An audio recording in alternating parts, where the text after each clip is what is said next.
Commence à Lyon, dans une villa des Monts d'Or qui semblait parfaite de l'extérieur. Une propriété de 2,8 millions d'euros avec une façade en pierre dorée, une vue imprenable sur la vallée de la Saône et un intérieur décoré comme dans un magazine de luxe. Mon ex-femme, Béatrice, l'avait rendu magnifique. C'était son métier, elle était décoratrice d'intérieur pour la haute bourgeoisie lyonnaise. Elle avait ce talent particulier pour rendre les espaces parfaits et les gens insignifiants. J'ai passé 30 ans dans ce mariage, 30 ans à voir ses exigences changer à chaque fois que j'étais sur le point de les satisfaire. Le salon a été redécoré 3 fois en 2 ans parce que l'esthétique ne reflétait plus qui nous étions. Mon fauteuil préféré a fini à la cave sans aucune discussion. Lors des dîners mondains, elle grimaçait si je choisissais le mauvais vin, puis elle riait avec les invités tandis que je me sentais haut comme 3 pommes. À la 28e année, je dormais dans mon bureau. À la 29e, j'avais arrêté de deviner quelle version de la perfection elle attendait. Je savais juste que je n'y arrivais plus. Nous avions 2 enfants. Romane, 27 ans, experte comptable judiciaire à Paris, une femme brillante qui avait percé le jeu de sa mère depuis longtemps. Et Adrien, 24 ans, analyste financier à Genève, intelligent mais totalement sous l'emprise de Béatrice. Pour lui, j'étais le problème, l'homme froid, distant, émotionnellement indisponible. Il ne faisait que répéter ces mots à elle. L'infarctus est arrivé le 23 octobre. Léger, mais bien réel. J'étais dans la cuisine. Béatrice supervisait la peinture d'un mur, expliquant pourquoi le « beige sable » précédent faisait trop bas de gamme et pourquoi le nouveau « beige grège » était plus sophistiqué. Ma poitrine s'est serrée, cette sensation d'éléphant sur les côtes dont on parle souvent. Je suis allé seul aux urgences de l'hôpital de la Croix-Rousse. Béatrice ne pouvait pas venir, l'artisan avait besoin de supervision. Le cardiologue a utilisé le mot « stress » 14 fois. Je les ai comptés. Il s'est penché, a regardé mon dossier, puis m'a fixé « Monsieur Fontaine, votre cœur vous envoie un message. Est-ce que vous l'écoutez ?» Je l'écoutais. Allongé sur ce lit d'hôpital, à fixer les murs blancs, j'ai réalisé une chose, je pourrais mourir dans cette maison et Béatrice ne s'en rendrait compte que si mon corps bloquait l'accès à son dressing. Ce n'était pas de l'amertume, c'était la vérité. Nous avions cessé de nous voir comme des êtres humains depuis des années. Pour elle, je n'étais qu'un accessoire qui ne jouait plus son rôle. Romane est venue à l'hôpital, elle m'a tenu la main sans rien dire. Adrien a appelé brièvement, distant, m'a demandé si ça allait. J'ai dit oui. Il a dit « tant mieux » et a raccroché. J'entendais Béatrice derrière lui, disant que j'étais toujours aussi dramatique. L'infirmière à ma sortie était douce, elle avait ce regard des soignants qui savent que le vrai problème n'est pas sur le bilan sanguin. « Prenez soin de vous, Monsieur Fontaine », a-t-elle dit doucement, vous êtes le seul à pouvoir le faire. En rentrant, j'ai fait un détour par les quais de Saône, regardant le coucher de soleil dorer les vieux immeubles. J'avais bâti une entreprise de cybersécurité ici, revendue 2 ans plus tôt pour 7,5 millions d'euros. J'avais créé quelque chose de réel. Mais je n'avais pas réussi à construire un mariage qui ne m'oblige pas à disparaître. Ce soir-là, Béatrice a frappé à la porte de mon bureau. « Tu viens te coucher ?»« Je travaille », ai-je répondu. Elle a poussé ce soupir particulier, celui de la déception, et elle est partie. Je me suis allongé sur le canapé en cuir, la main sur le cœur, sentant les battements, encore là. La question était simple, est-ce que je voulais survivre ou est-ce que je voulais vivre? L'infarctus était mineur, mais le signal d'alarme était massif. J'avais passé 3 décennies à m'effacer pour qu'elle puisse briller. Le dossier de sortie de l'hôpital m'avait pris 20 minutes. J'ai signé chaque page avec une main plus stable qu'elle ne l'avait été depuis des années. En sortant dans la lumière d'octobre, j'ai réalisé que ma décision était prise. Béatrice est venue me chercher, parlant durant tout le trajet de l'incompétence du peintre. Je regardais Lyon défiler par la fenêtre et je savais que j'étais déjà parti. Cette nuit-là, j'ai ouvert mon ordinateur et j'ai commencé à planifier, comme je l'avais fait pour chaque contrat commercial, méthodiquement, silencieusement. Je me suis donné 6 mois. De novembre à janvier. La vente de mon entreprise m'avait laissé un capital solide. J'ai créé une structure de gestion de patrimoine, une donation partage pour Romane exclusivement. Béatrice ne pourrait pas y toucher. J'ai transféré des fonds sur des comptes séparés, des investissements à l'étranger, des obligations. Mes revenus passifs couvriraient largement ma nouvelle vie. Le calcul était fait. La maison était plus complexe. Elle était libre de crédit, estimée à 1,3 million. J'ai repris une hypothèque de 850 000 euros. Béatrice a signé là où je lui ai dit de signer sans poser de questions. L'argent était mon domaine, l'invisibilité était ma fonction. Désormais, la maison avait une dette de 850 000 euros attachée. Je lui laissais la maison, les voitures, les meubles, tout ce qu'elle avait perfectionné, et la dette qui allait avec. J'ai trouvé un appartement en ligne à Lisbonne, dans le quartier de l'Alfama, avec vue sur le Tage, pour 1 500 euros par mois. J'ai organisé mes comptes internationaux, mon assurance santé, et j'ai appris assez de portugais pour commander un café. En décembre, j'en ai parlé à Romane lors d'un dîner à Paris. Elle m'a écouté, puis m'a serré la main. « Papa, tu aurais dû faire ça il y a des années. Adrien va péter les plombs, mais je m'occuperai de lui. » Je n'ai rien dit à Adrien. À 24 ans, il croyait encore à la version de la réalité de sa mère. Les papiers du divorce ont été déposés discrètement par mon avocat. Béatrice les recevrait après mon départ. Le 15 janvier est arrivé. À 5 heures du matin, je me suis habillé dans le noir, j'ai descendu 2 valises. 30 ans de vie tenaient dans 2 sacs. J'ai laissé les papiers du divorce sur le comptoir de la cuisine, sous un bol de café, avec les clés de la maison. Un mot, tout est à toi. Je suis parti. Le crédit est à jour. Le taxi est arrivé à 5h30. Pas de cérémonie. J'ai fermé la porte et je suis parti.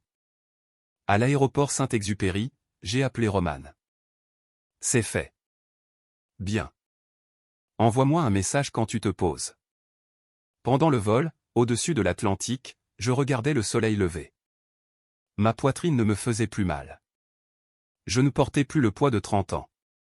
Au moment où Béatrice a trouvé mon mot, j'étais déjà loin. J'avais passé 3 décennies à essayer d'être assez pour elle. Je ne passerai plus une seule journée à me justifier devant qui que ce soit. 6 mois plus tard, le nouveau mariage de Béatrice allait forcer un autre choix, protéger mon fils ou rester silencieux. J'ai choisi la vérité. Le matin à Lisbonne commençait avec le son des cloches et l'odeur de l'espresso montant du café de Pedro. En 5 mois, j'avais construit une routine qui ne ressemblait à rien de ce que je connaissais. Pas de réveil, pas de performance. Mon appartement avait des azuléjos et un balcon surplombant le fleuve. Le matin, je nageais, puis je marchais jusqu'au café. Pedro, 60 ans, était patient avec mon portugais et ne me demandait jamais rien sur mon passé. J'avais repris la peinture. Ma tension artérielle était redevenue parfaite, j'avais perdu 7 kilos sans essayer. Romane m'appelait chaque dimanche. Adrien, lui, ne m'avait pas appelé une seule fois. Ce mardi de juin, alors que je dessinais, j'ai reçu un message privé sur Instagram de Luc, un ami d'école perdu de vue. Le message était court, « Salut Gérard, je me suis dit que tu devrais savoir.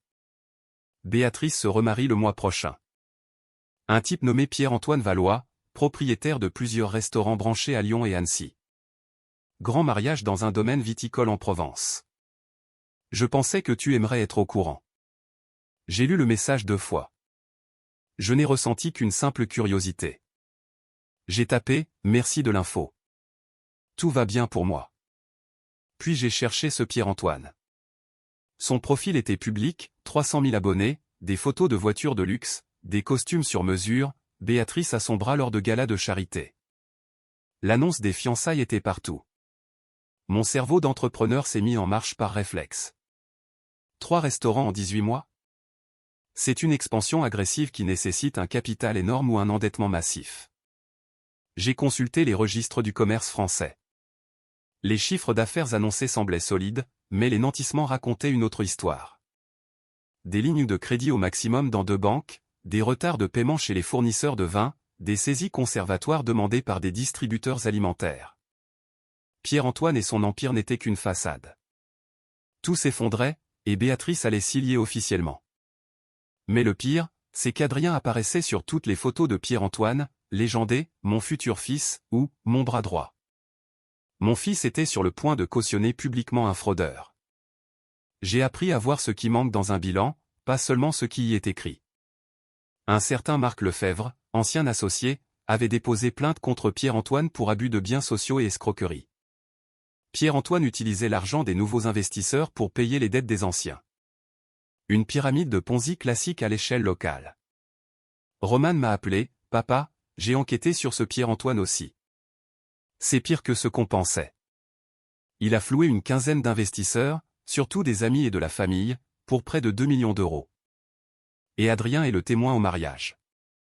Si ça éclate et qu'Adrien est sur toutes les photos à côté de lui, sa carrière en finance à Genève est finie. Ils vont questionner son jugement. Je ne pouvais pas arrêter le mariage, ni forcer Adrien à voir ce qu'il refusait de voir. Mais je pouvais m'assurer que la vérité est une voie. J'ai appelé un ancien contact, un organisateur d'événements de luxe, à qui j'avais rendu service autrefois. Je lui ai demandé d'ajouter un nom à la liste des prestataires ou des invités de prestige pour le mariage. Quelqu'un qui saurait poser les bonnes questions devant tout le monde. Il m'a trouvé la personne idéale, Charles de Saint-Hubert, un avocat à la retraite de 72 ans, un homme d'une prestance incroyable, habitué au prétoire. Il entrerait comme un vieil ami de la famille. Le 17 juillet 2024, 3 jours avant le mariage en Provence, j'étais à Lisbonne. Roman m'envoyait des mises à jour. Le jour J, 200 invités étaient présents dans un château du Luberon. La cérémonie fut parfaite, soie ivoire, fleurs rares, sourire figé. Puis vint le moment des discours lors du dîner en plein air, sous les oliviers. Adrien s'est levé le premier. Roman m'a envoyé la vidéo. Mon fils disait, Pierre-Antoine représente tout ce à quoi j'aspire. En moins de 2 ans, il a bâti un empire. Il a montré ce qu'est le vrai succès, la confiance, la vision. À Pierre-Antoine et Béatrice, que votre union soit aussi solide que vos réussites. Applaudissements. Béatrice pleurait de joie. Et c'est là que Charles de Saint-Hubert s'est levé. Il a pris le micro avec une autorité naturelle. Bonsoir à tous. Je m'appelle Charles de Saint-Hubert. Béatrice, vous êtes radieuse.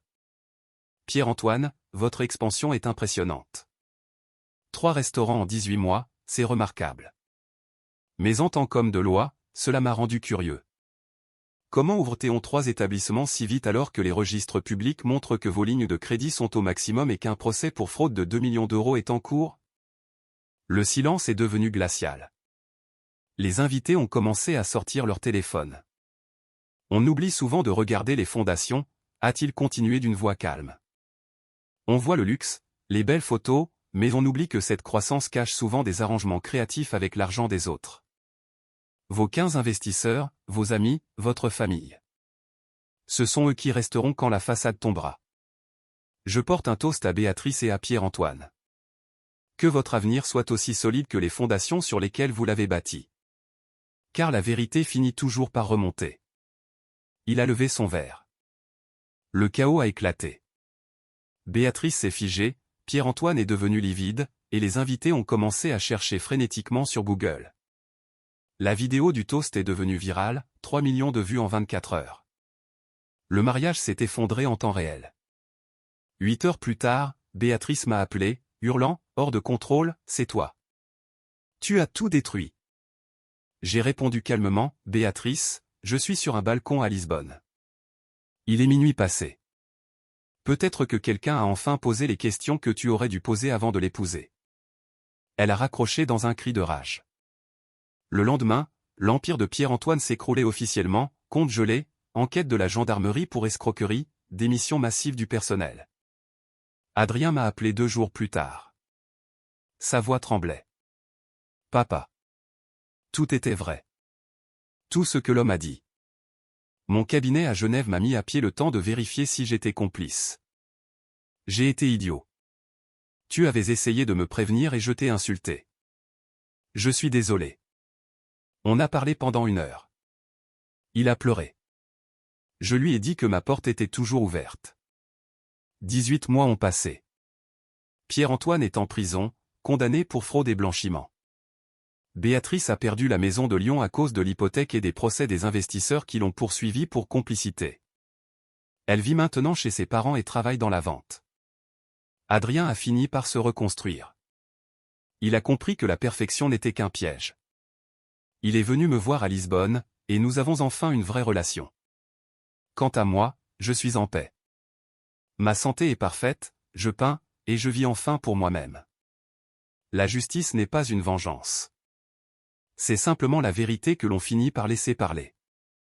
Cette histoire est un rappel puissant que derrière chaque façade parfaite se cache souvent une réalité bien plus sombre. La pression sociale pour paraître riche, heureux et sans défaut peut pousser les gens à des extrémités incroyables, comme nous le voyons avec le personnage de Béatrice et de son nouvel époux. Ce récit souligne également l'importance de l'instinct et du courage, celui de partir quand un environnement devient toxique pour notre santé physique et mentale. Gérard a choisi sa vie plutôt que les apparences, et c'est ce qui l'a sauvé. Le toast de Charles n'est pas seulement un acte de dénonciation, c'est un retour à la réalité brutale mais nécessaire pour protéger ceux qui pouvaient encore l'être, notamment le fils, Adrien.